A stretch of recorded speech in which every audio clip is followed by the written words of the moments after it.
मराठा आरक्षण आंदोलन ने बढ़ाया सियासी पारा, दूसरे वर्गों में भी बड़ी बेचैनी। महाराष्ट्र की शिंदे सरकार द्वारा विधानमंडल में मराठा समाज के लिए शिक्षा और नौकरियों में 10% आरक्षण देने का निर्णय करने के बाद से मराठा समाज ऊपर से तो शांत नजर आ रहा है, लेकिन पिछले 6 माह से चल रहे मराठा आरक्षण आंदोलन ने महाराष्ट्र के गांव-गांव में ऐसी खाई खोद दी है जैसे इससे पहले कभी भी अनेक सामाजिक आंदोलनों के अगुआ रहे महाराष्ट्र में नहीं दिखी। महाराष्ट्र में मराठों को आरक्षण देने की मांग तो कई वर्षों से चली आ रही है, क्योंकि इस समाज के कुछ दर्जन परिवारों के हाथ में भले ही राज्य की सारी सत्ता और संपत्ति रही हो, पर बड़ा वर्ग निर्धनता से ही पीड़ित रहा है। 84% परिवार प्रगतिशील श्रेणी में नहीं आते। मराठा समाज को आरक्षण देने के लिए इसी वर्ष 20 फरवरी को बुलाए गए विधानमंडल के विशेष सत्र से ठीक पहले सरकार को मिली महाराष्ट्र राज्य पिछड़ा वर्ग आयोग की रिपोर्ट में इस आयोग के अध्यक्ष सेवानिवृत्त न्यायमूर्ति सुनील शुक्रे द्वारा कहा गया है कि मराठा समुदाय लगभग 84% परिवार प्रगतिशील श्रेणी में नहीं आते, इसलिए वे इंदिरा साहनी मामले के अनुसार आरक्षण के लिए पात्र हैं। विधेयक में कहा गया है कि महाराष्ट्र में किसानों की कुल आत्महत्याओं में से 94% मराठा परिवारों से है। ये रिपोर्ट लगभग 2.5 करोड़ परिवारों का सर्वेक्षण कर तैयार की गई है। अर्थात इस रिपोर्ट के आधार पर तो मराठा समाज को आरक्षण मिलना तर्कसंगत लगता है।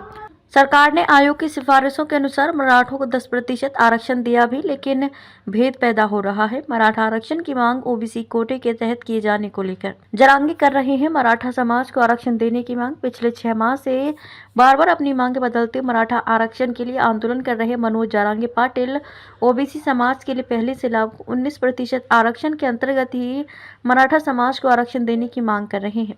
वह भी पूरे मराठा समाज को, यानी जरांगे की मांग पूरी करने का अर्थ होगा राज्य की 28% मराठा आबादी को ओबीसी कोटे में ही सेंध लगाने की अनुमति देना। जबकि ओबीसी नेता छगन भुजबल की माने तो राज्य में ओबीसी वर्ग के तहत आने वाली जातियों की कुल आबादी लगभग 40% है। जरांगे की यही मांग महाराष्ट्र के मराठा व ओबीसी समाज में टकराव का कारण और सरकार के लिए मुसीबत बन रही है। ये टकराव गांव-गांव, कस्बे-कस्बे में दिखाई दे रहा है, एक ही दल के कार्यकर्ताओं के बीच दिखाई दे रहा है। मराठा कांग्रेस राकांपा का रहा है वोट बैंक। मराठा कांग्रेस राकांपा का प्रतिबद्ध वोट बैंक रहा है। 1980 में भाजपा की स्थापना के बाद से ही इसके नेताओं ने राज्य के ओबीसी वर्ग पर ध्यान केंद्रित किया था।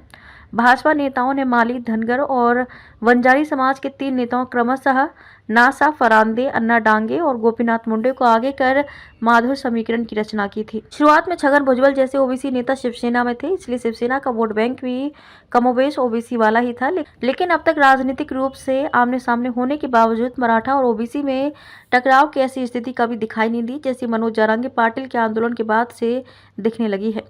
खास बात यह है कि यह टकराव 40% ओबीसी और 28% मराठा तक ही सीमित नहीं रहा। राज्य की आबादी में करीब 8-9% का हिस्सा रखने वाला धनगर समाज भी आंदोलित दिखाई दे रहा है। शहरों में भले ये टकराव कम हो, पर गांव में मनभेद दिख रहा है। इसका असर क्या होगा, इसका अनुमान लगाना राजनीतिक दलों के लिए भी कठिन साबित हो रहा है।